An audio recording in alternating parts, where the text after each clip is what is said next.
I never believed in aliens. Not really. I mean, I watched all the documentaries, read all the conspiracy theories, but in my heart, I thought they were just stories humans told to feel small in a universe far bigger than we could imagine. That illusion shattered the moment I set foot in the asteroid colony of Keros 9, and I wish I could tell you I was prepared, but I wasn't even close. It began the day I found the diary. I had been assigned to Keros 9 as a cultural liaison for the Terra Mining Alliance. My job was simple: observe, report, and occasionally mediate disputes between miners and the local alien population. Officially, we were there to study rare crystalline deposits, but unofficially, the colony had always been a strange place. The alien species, known as the Lurelians, were notoriously elusive, rarely interacted with humans unless absolutely necessary. Their society was built on rigid protocols, telepathy, and, from what I had gathered, a level of sophistication that made us look like cavemen in comparison. The diary wasn't mine. I stumbled upon it one night while inspecting one of the abandoned observation decks. The pages were filled with intricate sketches and handwritten notes in a language that looked like flowing calligraphy, yet I could read some fragments as if the universe itself wanted me to understand. Thoughts are fragile. Secrets are stronger. Beware the listener who never speaks. Curiosity, which had been my guiding principle since childhood, got the better of me. I opened it and began to read. Every entry I devoured seemed like a window into someone else's mind. And yet, when I closed the diary, I felt a strange residue of unease, a hum in the back of my skull, like someone or something was already aware that I had peeked inside. The first encounter happened 3 days later. I was walking to the crystalline fields near the colony's edge, where the mineral veins glowed faintly in hues of blue and violet. The air there shimmered with static energy. That's when I saw her. She was tall. No, impossibly tall. Her skin glimmering faintly like molten silver, eyes a deep, liquid violet that seemed to pierce straight through me. She wore what I can only describe as ceremonial armor, sleek and organic, like it had grown around her body rather than being made of metal. My first instinct was to greet her politely. My second instinct was to run. Neither happened. Instead, she spoke directly into my mind, not with words, but with thoughts. They were soft, flowing, and impossibly intimate. "You've been reading my words," she said, and I froze. How do you know?" I stammered aloud, though I knew she could hear it only through my mind. "All thoughts leave traces," she replied. "Even yours. You cannot hide your curiosity or your fear." It felt like she had touched every memory I had, every secret, every fleeting emotion. And for the first time, I realized just how vulnerable I was. The diary, the sketches, my private observations, they were no longer mine. They had crossed a boundary I didn't know existed.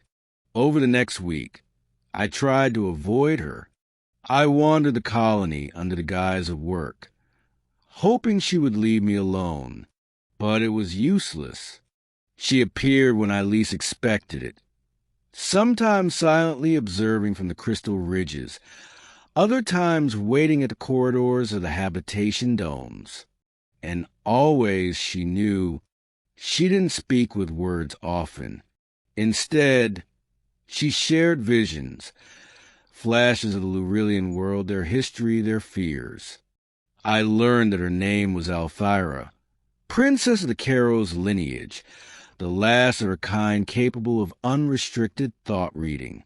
The Lurelians had created her as both a protector and a bridge between their species and others. But she was lonely, burdened by the weight of knowing everything yet sharing nothing. I couldn't tell anyone about her. Even if I tried, no one would believe me. My reports were already peppered with minor anomalies and observations that defied logic. This would only mark me as unstable. But I had to know more. And slowly, I began to speak to her, not through words, but through thoughts. I never realized how exhausting it would be to converse without words. Every idea I tried to keep secret leaked out, every hesitation, every doubt. And yet, for some reason, she didn't judge me. She listened, sometimes amused, sometimes pensive, always patient. Then came the night the diary disappeared. I had left it on my bunk, intending to study the last entries in private. When I returned, it was gone. No trace. No ash. Nothing to indicate it had ever existed. My panic spiked. Not just because the diary was lost, but because I had poured my deepest thoughts into it. Thoughts I hadn't even dared to speak aloud. Had she taken it? Was it destroyed? Althira appeared that night, as if summoned by my distress. "It was never yours to keep," she whispered inside my mind. "You sought understanding without offering consent. The diary had to vanish. Now we begin anew." The new conversation was different. No longer just observation. It was interaction on an intimate, almost dangerous level. She could read not just thoughts, but intent, fear, desire, the kind of raw emotional truths humans hide even from themselves. And I felt exposed, like standing naked in a storm of lightning and wind, entirely at her mercy. Days blurred into nights. Work became secondary. I wandered the crystal fields, learning to think in ways that wouldn't betray me, ways to communicate without spilling everything. And Althira taught me in return, not with lectures, but with visions. She showed me the ancient wars of the Lurilians, the tragedies of their empires, the slow decay of their once vast knowledge. She showed me kindness, cruelty, love, and loss in forms I had never imagined possible. One evening we sat, though not physically, amidst the luminous crystal ridges, and she asked me a question that stopped my mind cold. "If I could see every secret in your heart, and you could see mine, could we still trust each other?" I hesitated, not because I doubted her, but because the answer was frighteningly complex. I want to say yes, but every hidden fear, every private desire, every shame I carried screamed against that honesty. And yet, I didn't lie. "I think we could." I thought back, and she smiled, an expression that somehow conveyed both relief and amusement. That night, the boundary between us shifted. Althira shared a secret she had never revealed to another Lurilian or human. She showed me a fragment of the mind nexus, a place where all thoughts of the Caro's lineage were stored, a repository of memory, emotion, and prophecy. And then, without warning, she allowed me to enter. It was terrifying. I could hear thousands of thoughts, some alive, some echoes, all overlapping in a chaotic symphony. Yet amidst the chaos, hers was distinct, clear, undeniable. And I understood why she had to read my mind. The diary, my words, were irrelevant compared to the unfiltered truth of thought. In that nexus, I also glimpsed the fate of Caro's 9, a pending disaster, one that could annihilate the colony. And for the first time, I realized my role wasn't just as an observer. I had to act, or risk being complicit in total destruction. I woke the next morning with the weight of knowledge pressing down on me. Every nerve, every instinct screamed that I should flee. But I didn't. Althira found me on the ridge overlooking the colony's core. "Do you understand now?" she asked, though it wasn't a question. Knowledge is never free. Secrets carry consequences. Your diary was a symptom. Your thoughts, a key. The choice is yours. I nodded, though the gravity of the decision was almost unbearable. Together, we devised a plan to avert the disaster, drawing on both human ingenuity and Lurilian insight. It involved reprogramming the mining drones, recalibrating the energy conduits, and most unervingly, entrusting part of my consciousness to the mind nexus temporarily.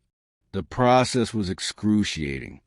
I felt my sense of self stretch, fragment, and reassemble under the guidance of her mind. Every moment, I feared I would be lost entirely, subsumed by Lurilian consciousness. Yet when it ended, I was whole, and Caro's 9 was saved. In the aftermath, we remained connected, not as master and servant, not as observer and subject, but as equals in understanding, a human and a Lurilian princess, bound by knowledge, trust, and a shared secret that no diary could ever contain. The diary never returned, nor would it. I understood now. It had served its purpose. It had drawn her attention, tested my intentions, and allowed a bridge to form between us. And perhaps, in the grand cosmic design, that was more valuable than any words I could write. I never recorded my experiences in any form of report. There was no need. Some knowledge is too fragile, too profound, to survive ink on paper. But sometimes when the crystal fields glow just right under Caro's 9's twin moons, I feel her presence in my thoughts. A reminder that some secrets are alive, some minds are connected, and some diaries, no matter how carefully kept, were never meant to survive. And maybe, just maybe, that is enough.